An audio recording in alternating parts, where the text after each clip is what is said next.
Bible says in Jeremiah that my hand, he says, I'm the Lord of all flesh. He says, is there anything impossible? Is there anything I cannot do? Is there anything too hard for me?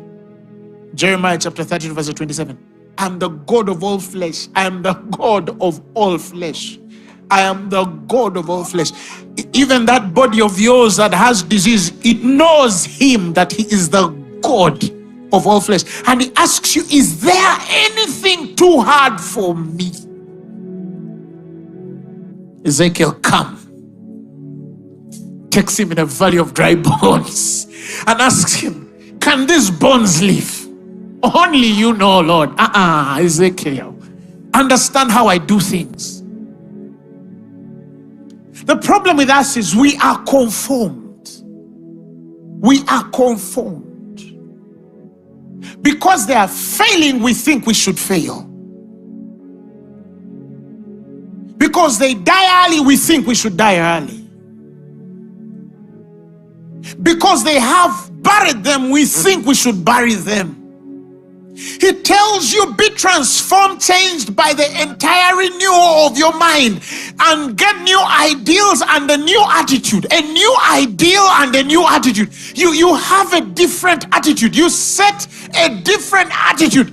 They think it has fallen. You say, it has not fallen. So that you may prove for yourself what is the good and acceptable and perfect will of God, even the thing which is good and acceptable and perfect in his sight. He says, you'll never understand how perfect I can be until you switch off from how the world thinks.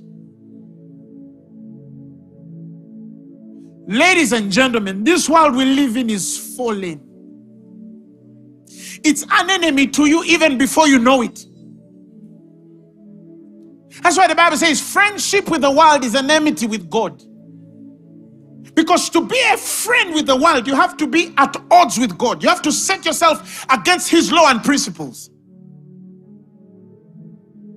Some people say, but I live morally upright. Yes, you do live morally upright, but you can have a flawed conscience.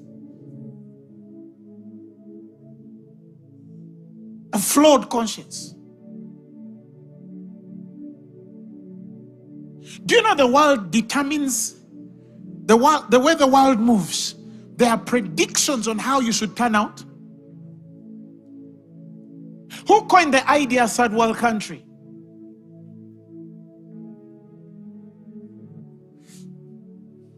What is the expectation of a third world country? What does the GDP of a third world country look like?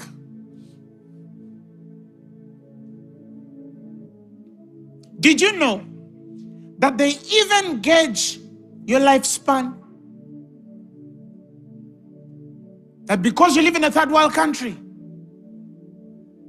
this is the expected lifespan of the people living in this area. They gauge what they think you should eat, what you think you should access.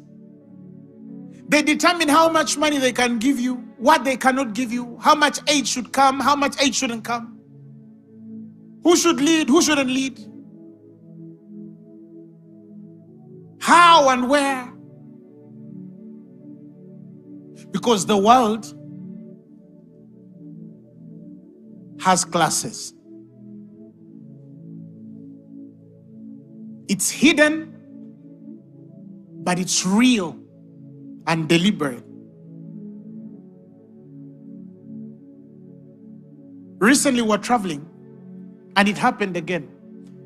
I was with about 4 Ugandans, and there was a business class entrance here. It happened again, and another one, economy there. And these people directed us to the economy entrance. Because there is a way, perhaps maybe a business or first class person should look like. Now they looked at me, Pastor Zach, and they said, no, these guys, they cannot afford business class. They told us, you go there. That inferiority complex is in many Africans. Even when they go in places, they feel they're less. In some African nations, some of you know, they will treat another color better than another color, even their own people. Because that's how the world is. When you say failure, they understand failure from one dimension, the way the world interprets it. There is no hope. If they told people in the world that you have been diagnosed with an incurable disease, they start writing their will and they prepare to die, because that's how the world is. But it's incurable by what standard? By the standards of men. That if no man has a solution for you, therefore there is no solution for you. Christians are not dying because of the diseases are incurable. Let me tell you, a Christian, a child of God, does not die because a disease is incurable. For most of the part, a child of God dies because their hope and faith is in the potential or the ability of man. That when the man fails, therefore, the standard is, but it has failed. Do not be conformed to the standards of this world. They have set a standard of life and death. They have set a standard of wealth. They have set a standard of success. They have set a standard, and many of us are conformed to that standard.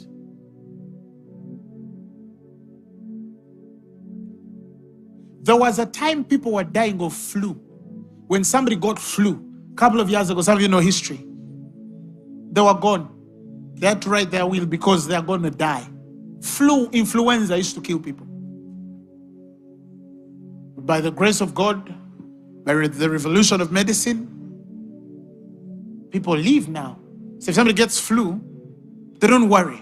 But you know why they don't worry? Not because influenza could not kill, but because man could cure it. Am I preaching? Because man could cure it. And the Spirit of the Lord told me, so if man can't, then you have set the standard. Oh, you know this disease is incurable. By who? Is it incurable by man? Or is it incurable by God? You see, a person of this age should not have this much money. According to whose standard? Ask your neighbor, according to whose standard? Whose report is that? Am I preaching? At your age, you shouldn't have this. You have to wait.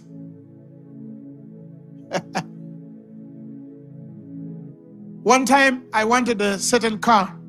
And then somebody told me, I got that car when I was 40. And I was about 20-something. And he told me, work hard.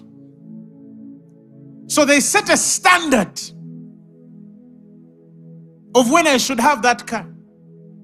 Because maybe he expected, when he looked at me and calculated my income and life, he knew, no, I need to get to 40 to finally realize that dream. I realized it in my 20s. Am I preaching?